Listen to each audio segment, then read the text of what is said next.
You're listening to the Beyond the Prophy podcast, where we help you out of career burnout so that you can reclaim your personal freedom while pursuing your passion. I'm your host, Jasmine Haley, entrepreneur, influencer, and educator that will help empower you with our interviews, strategies, and straight talks. If you're ready to push past your comfort zone to your greatness, you have found the right podcast. Stay tuned and listen in. Hey, this is Jasmine, your host of the Beyond the Prophy podcast, and we're here for another BTP Straight Talk series. The topic for this episode is establishing boundaries. And I can't tell you how long I have been in existence and not establishing enough boundaries. I had walls up. I had some walls where I wouldn't allow individuals to come in and to really see the person within, but I didn't have clear boundaries. And so what occurred with not having those clear boundaries was that it was so easy for everyone to put their own agenda on my timeline, which ultimately led me to being burnt out, feeling unappreciated, feeling resentful, feeling that I wasn't heard, you name it, all of those feelings came into play. And when you're feeling like that on a consistent basis, because you're not willing to put yourself first and actually establish healthy boundaries, it affects your energy and affects what you put out, the output. Everything that you put out, everything that you set forth to do, every goal that you set for yourself, every initiative that you may begin, because you haven't started with a strong foundation and strong boundaries, it will affect you in ultimately seeing things that you have been trying to manifest for yourself. So we're going to talk about setting fair and realistic limits on what you will and will not do in relationships, at work, at home, and then you need to clearly communicate these boundaries, even when it's really uncomfortable, to your supervisor, to your employer, to your coworkers, to your spouse, to your family, whoever it may be, whoever you're having interactions with. Here's some examples of some boundaries that people may have. The boundaries that they may have is that they will not commit to working after a certain period of time in the day, unless there's a crisis. Or another example is they set aside time when they're at home and they're completely checking out from all voicemails, from all emails, anything work related that could interfere with their personal time. Those are healthy boundaries. So the first thing that we're going to talk about today are creating those healthy boundaries. And I'm a huge advocate for this, but I will have to tell you that I had a huge resistance to doing this.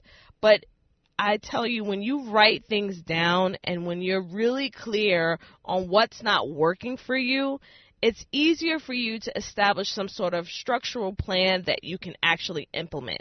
But if you are just thinking about it over and over and over again, you are running the risk of not following through on what's necessary to prevent you from continuously feeling out of place or feeling burnt out or feeling resentful or all of those other feelings that I had mentioned at the outset of this interview. So you need to create your healthy boundaries. How do you do that? Well, you need to recognize when you're being triggered, when you feel the overwhelm, when you feel that you're burnt out, when you're getting that not so good feeling from saying yes to something that you knew you really didn't want to do. Those are things that you have to write down and get clear. This is what doesn't work for me. This is what does. So I'll give you an example of a boundary I've recently had to set with my husband so that we can improve our communication skills. So I work primarily from home, 99% from home, unless, of course, I'm temping at an office where I'm providing dental hygiene services, or I may be speaking, sharing my knowledge and my information to the audiences that I serve. But for the most part, I'm at home. I'm at home taking care of my family, taking care of my children, and also working and trying to establish priorities even for myself. So recently, a few weeks ago, my husband said, hey, I have somebody coming by the house. I need you to go and I need you to do X, Y, and Z with this person. It needs to get done. Now, here's the thing. That same day that I had a workout scheduled. I had my physical scheduled. I hadn't had a physical in a really long time. I had some conference calls scheduled back to back. So it was a full day for me. It was one of those days that I get most of my work done. And there weren't that much flexibility within that. And I had some really important conversations that I had to have. But unfortunately, what my husband planning something in my day without first asking me, hey, is this time going to work for you, was a clear violation of a boundary that I knew I needed to express to him. So the first time it happened, it was okay. I said, hey, I've got this. I'll work it. I'll work with it. I'll be flexible. The second time that it happened, when it affected me actually trying to take steps towards taking care of my health, which has been on the wayside because of, what happens, your mom, I said to him, honey, I love you, but the next time that you're going to schedule something within my schedule without asking me first about my availability, the answer will be no, because will not be available. I cannot make any, last second changes in my schedule unless it's an actual emergency. Is that understood? Do you have any questions? Do you have any concerns? Anything like that? And thankfully, he was willing to listen at that moment. But that was me establishing a boundary. This is my boundary. Yes, I work from home, but I also have other things scheduled within that day, especially when my kids are at school. I get a lot done before I have to pick them up for school. So with that being said, I needed him to communicate more with me. And what does that lead to? It leads to a more favorable relationship because I'm not feeling frustrated. He's not feeling frustrated. And we're both in a better position to support one another. So there may be some things that are happening at your workplace that need to be set up as far as a healthy boundary. Perhaps it's a way someone is communicating with you. Perhaps it is ways in which you need to work out some minor details with your family, per se. Or it may be boundaries that you may have to set on another level, which is going into the second subtopic I wanted to talk to you about.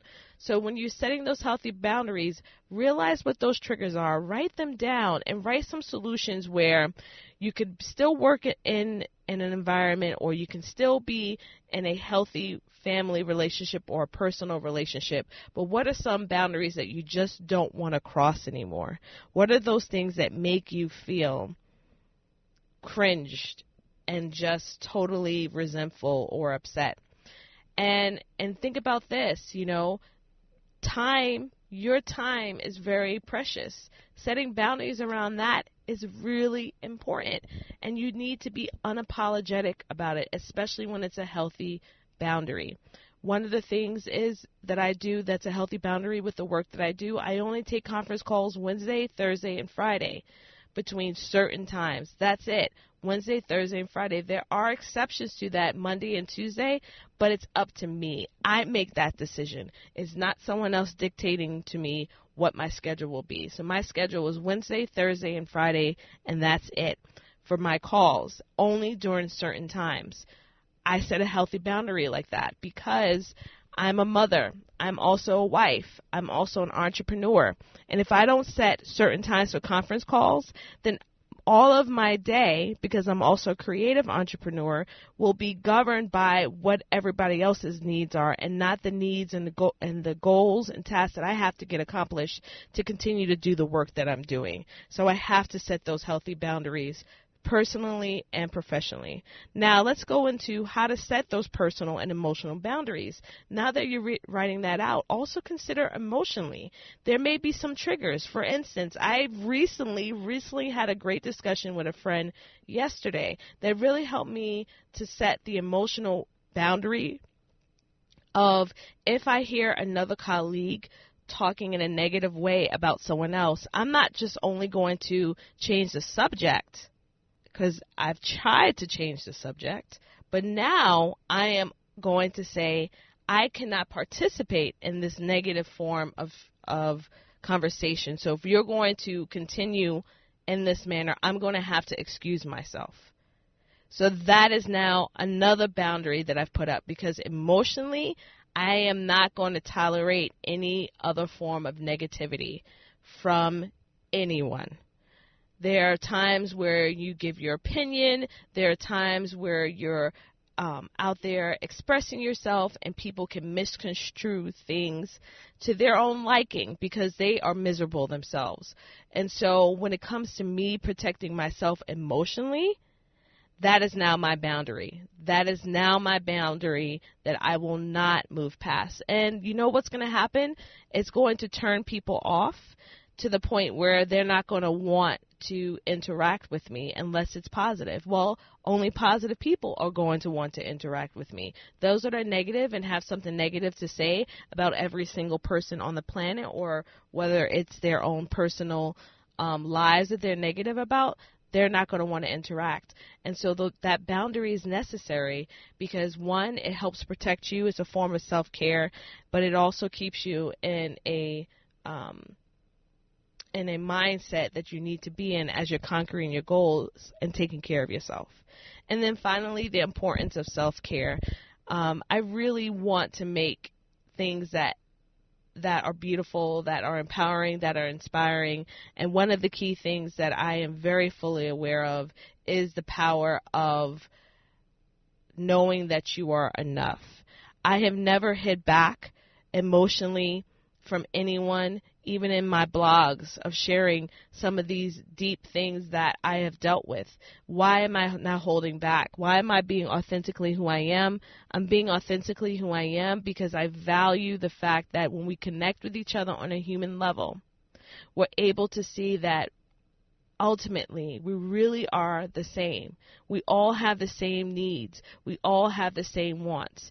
And one of the most important things I will have to say that we need to keep in mind is that self-care.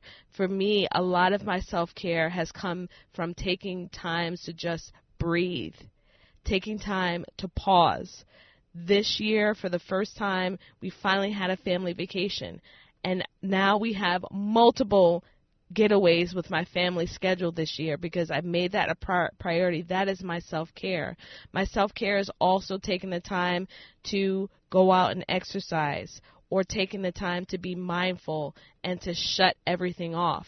My self-care has also come from me not getting any more email notifications unless I actually log into my email. I don't get any more email notifications on my phone.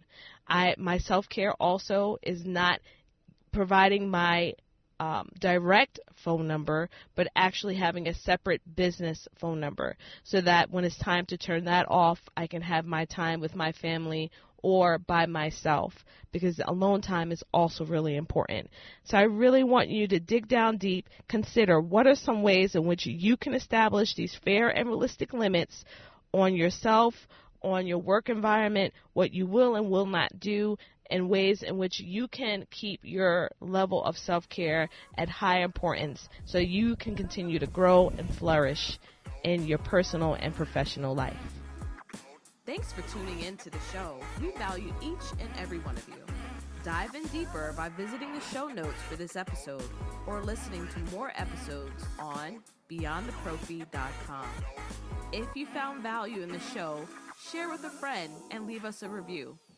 We will see you next time, BTP family.